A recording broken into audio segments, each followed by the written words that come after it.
Anakku ini umur 1,5 bulan, dia mendadak pingsan, dibawa ke rumah sakit.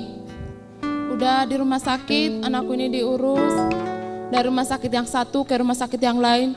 Terus pindah-pindah karena nggak ada yang sanggup mengobati. Dari rumah sakit yang satu, anak ini udah dibilang meninggal.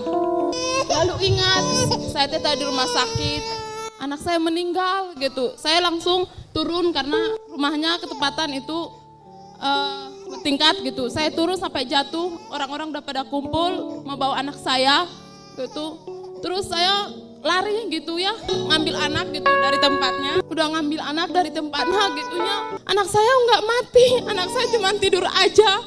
Saya bilang, saya peluk gini, udah meren dadanya ke dada saya gerasa, dia bernapas. Ini masih hidup, masih napas. Saya bilang, apa kata orang-orang? Itu bukan hidup, ibunya yang gila, yang stres, nggak terima anaknya meninggal. Saya bilang, saya dengar, bukan, anak saya masih hidup, anak saya ini masih hidup. Saya bilang, orang ada yang ketakutan, ada yang heran, ada yang bilang saya yang gila.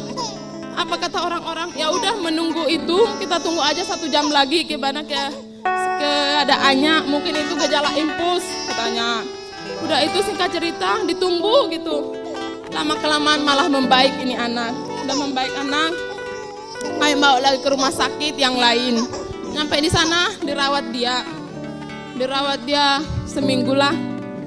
Di USG kan dia keadaan pingsan, nggak bergerak sehingga mayat gitulah. Terus udah di USG dia, apa kata dokter?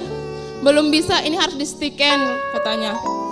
Saya di scan ya, dapat hasilnya lah. Udah dirawat dia di situ 3 minggu, dapat hasil. Udah dapat hasilnya, kata dokternya, maaf ibu katanya, apa?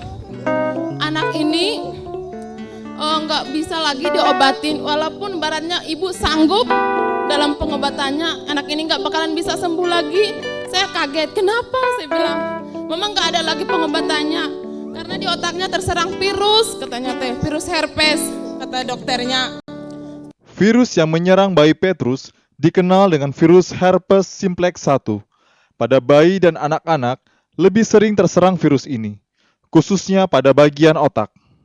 Virus herpes ini membuat susunan syaraf pada otaknya terganggu sehingga kerja otaknya mengalami kelemahan. Soalnya kalau bentuk bisul dia masih bisa diangkatlah, dioperasi. Ini mah udah menjalar ke seluruh otak.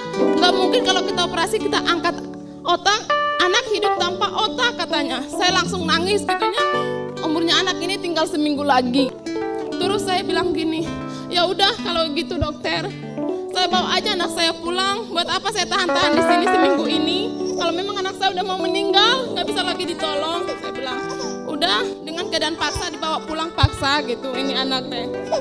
Udah nyampe di rumah, puji Tuhannya di situ teh dia bisa kebuka matanya, tapi suara nggak ada, pergerakan nggak ada. Sampai saya setiap minggu lah, setiap bulan kontrol terus ke rumah sakit, kemana-mana dibawa berobat ini anak teh, tapi nggak sembuh-sembuh. Baru saya bawa dia berobat, singkat cerita saya naik angkot. Jadi di angkot itu teh saya ngelamun, gimana nasib anak saya, kok sampai ini umur udah hampir 8 bulan nggak bisa apa-apa, nggak bisa nangis, nggak bisa bersuara gitu ya. Tapi udah itu ada yang ngelemparin kartu undangan, tanpa sadar saya ambil gitunya.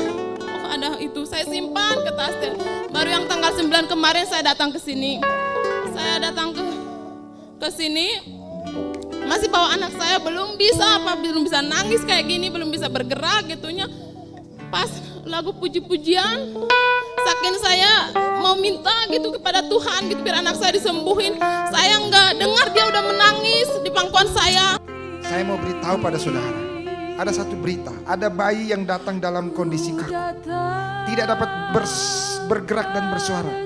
Sekarang pada saat pujian sembuh, bisa gerak dan nangis, saudara.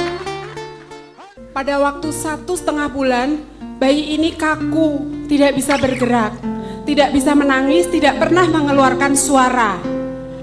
Sudah pergi ke 4 rumah sakit ditolak. Sebab kata dokter tidak bisa disembuhkan, ada virus di otaknya. Oh, virus di otaknya. Tetapi pada waktu puji-pujian, tiba-tiba tangannya bergerak. bergerak, lemas bisa digerakkan, dan kemudian dia menangis. Haleluya. Dia bisa menangis. Haleluya. Pas tanggal 9 itu anak saya teh dibiarin nangis gitu, nggak didiamin, nggak dikasih susu. Yang selama ini anak saya mah minum susu nggak mau, selalu muntah gitu ya. Terus makan juga nggak mau gitu.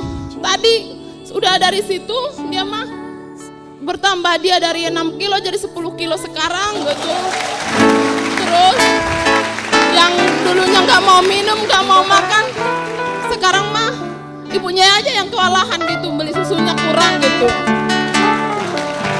Jadi saya berterima kasih, anak saya udah dikembalikan lagi. Saya mengucap syukur kepada Yesus karena Yesus telah menyembuhkan anak saya Petrus yang dulunya sakit-sakitan, dan sekarang saya rasakan mujizat yang terjadi malam ini.